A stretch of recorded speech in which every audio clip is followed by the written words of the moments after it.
sudah tahu betul dan pasti sudah paham terkait dengan apa yang hari ini kemudian kami sampaikan. Pertama-tama ini kemudian kami sampaikan bahwa ada satu peristiwa hukum yang terjadi di tahun 2018-2019 lalu terkait dengan adanya impor gula kristal yang kemudian dilakukan oleh Kementerian Perdagangan, yang pada saat itu Kementerian Perdagangan dinakodai oleh saudara Enggar Tiasto Lukita.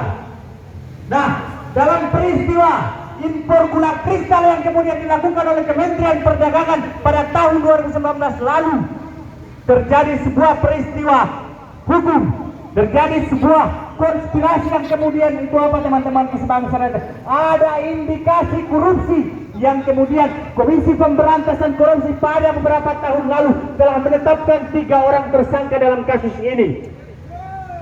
Sepakat tidak teman-teman? Nah, pada kasus impor gula kristal yang kemudian dilakukan oleh Kementerian Perdagangan waktu itu, kami mengapresiasi Komisi Pemberantasan Korupsi karena telah menetapkan 3 orang tersangka. Tetapi yang kemudian kami pertanyakan hari ini, jalan aktor intelektual yang kemudian bermain di dalam impor gula ini tidak mampu untuk kemudian dijerat oleh Komisi Pemberantasan Korupsi. Saudara Enggar Tiasto Lukita yang pada 2019 lalu menjabat sebagai Menteri Perdagangan Republik Indonesia. Nah, ini hal yang naif teman-teman sebangsa dan tanah air. Ketika ada impor gula itu kemudian dilakukan oleh Kementerian Perdagangan, pimpinan Kementerian Perdagangan waktu itu tidak tahu apa-apa persoalan ini adalah sebuah persoalan yang naif. Pernyataan yang sangat naif teman-teman sebangsa dan tanah air. Sehingga ada indikasi penggelapan yang kemudian dilakukan oleh kelompok tertentu. Hari ini persoalan impor gula sudah ditangani dengan baik, bahkan ditangani dengan tuntas oleh Komisi Pemberantasan Korupsi. Sepakat?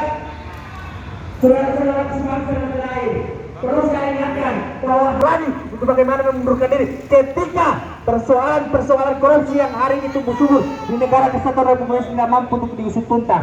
Hei Bapak Ibu saudara-saudara sebangsa dan tanah air, bahwa hari ini konon katanya rakyat miskin dan anak terlantar dipelihara oleh negara, tapi nyatanya masih banyak rakyat miskin yang hidupnya di persimpangan jalan meminta-minta. Masih banyak pula rakyat miskin yang tidak mampu mengenyam pendidikan formal secara bertahap dan berkelanjutan. Hal ini berangkat daripada oknum-oknum yang kemudian dipercayakan oleh rakyat Indonesia, dipercayakan oleh negara, tidak mampu untuk bagaimana memperjuangkan kepentingan rakyat secara kolektif kolegial.